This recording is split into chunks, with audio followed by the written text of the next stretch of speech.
Shalom saudaraku, kita berjumpa kembali dalam program Marturia Ministry. Hari ini kita bersyukur kembali untuk sebuah kehidupan yang Tuhan perkenankan untuk menjadi bagian dalam kehidupan kita. Dalam rasa syukur dan sukacita ini, oleh karena kebaikan yang Tuhan nyatakan, bahkan bagi kita yang boleh mengalami pertambahan usia, baik itu kelahiran maupun perkawinan, kami mengucapkan selamat ulang tahun. Secara khusus bagi anak kekasih Hosea Junivan Banu Area, Bapak Richard Harismantik, Bapak Adi Sulistiono, dan ulang tahun perkawinan bagi keluarga Bapak Melanton Banu Area dan Ibu Rebengka Panggabean, keluarga Bapak Sisdarmanto dan Ibu Kusidianti, keluarga Bapak Sutanto dan Ibu Eka Mardiana Sustianingsih, serta keluarga Bapak Misnan Tambunan dan Ibu Yohana Amba Bunga. Kiranya Tuhan Yesus memberkati sukacita Bapak Ibu saudara sekalian dan memampukan Bapak Ibu untuk senantiasa melihat akan setiap berkat Allah dan menjadi saluran berkat bagi orang lain.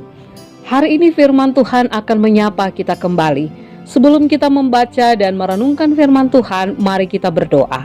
Terima kasih Tuhan Yesus untuk kebaikan-Mu, karena firman-Mu senantiasa nyata dalam hidup kami.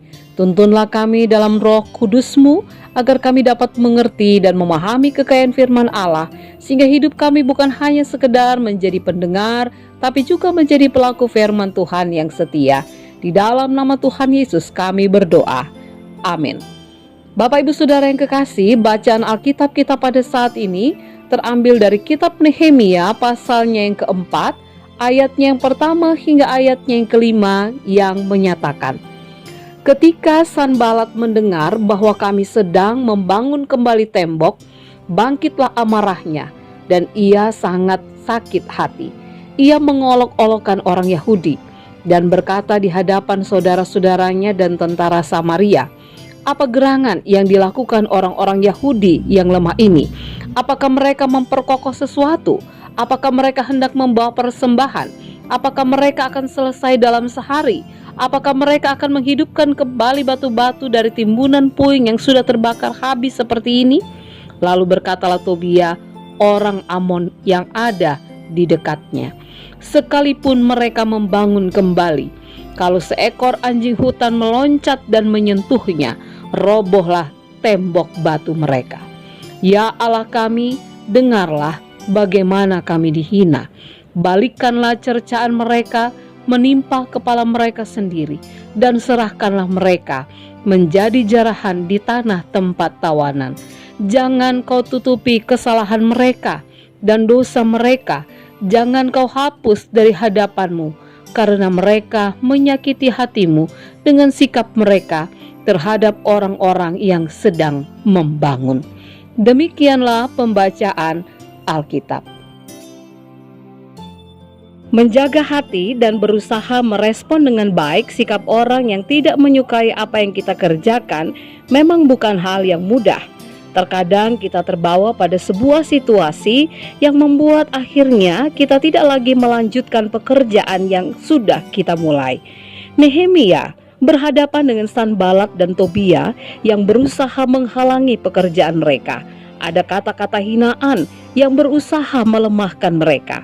Sebagai manusia biasa, pasti Nehemia akan merasakan penghinaan itu. Namun, Nehemia hanya membawanya kepada Tuhan, karena dia tahu bahwa apa yang mereka katakan justru itu tertuju kepada Tuhan, karena Tuhan yang memberikan kepercayaan kepadanya untuk membangun tembok Yerusalem. Saudaraku, dalam hidup ini ketika kita bekerja untuk melakukan pekerjaan bagi kemuliaan Tuhan, tentunya pasti kita menjumpai tantangan yang bisa saja itu merupakan kata-kata hinaan yang ditujukan kepada diri kita maupun pekerjaan kita. Maka perenungan bagi kita saat ini adalah kita belajar melalui sosok Nehemia, yaitu tidak mudah putus asa ketika berhadapan dengan kata-kata yang melemahkan dirinya. Bahkan ketika apa yang dikerjakannya dihina, justru ia membawanya kepada Tuhan. Nehemia mengandalkan Tuhan, sehingga Nehemia dimampukan untuk dapat terus bertahan dan maju melakukan apa yang Tuhan percayakan dalam hidupnya.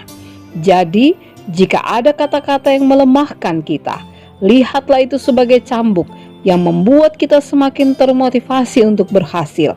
Jangan andalkan kekuatan diri sendiri, tetapi andalkanlah Tuhan. Maka Tuhan yang empunya pekerjaan, yang empunya kehidupan, yang empunya segala sesuatu akan memampukan kita dan membuat kita berhasil. Amin. Bapak Ibu Saudara yang kekasih di dalam Tuhan, mari kita berdoa. Tuhan Yesus yang mengasihi kami mengucap syukur kepadamu karena penyertaan Tuhan sungguh nyata sehingga kami dimungkinkan untuk dapat bersama-sama memahami tentang kisah Nehemia. Ajarlah kepada kami Tuhan untuk tidak mudah putus asa, bahkan menjadi lemah karena perkataan yang kami terima dari orang lain. Tapi justru kami boleh melihat setiap kata-kata yang ada menjadi cambuk untuk membuat kami berhasil, bukan karena kuat dan hebat kami, tapi karena Tuhan bersama dengan kami. Di dalam nama Tuhan Yesus kami berdoa. Amin. Selamat beraktivitas Bapak Ibu, tetaplah kuat dan andalkanlah Tuhan. Jadikanlah setiap hal-hal yang melemahkan sebagai sebuah cambuk yang memotivasi. Tuhan Yesus memberkati.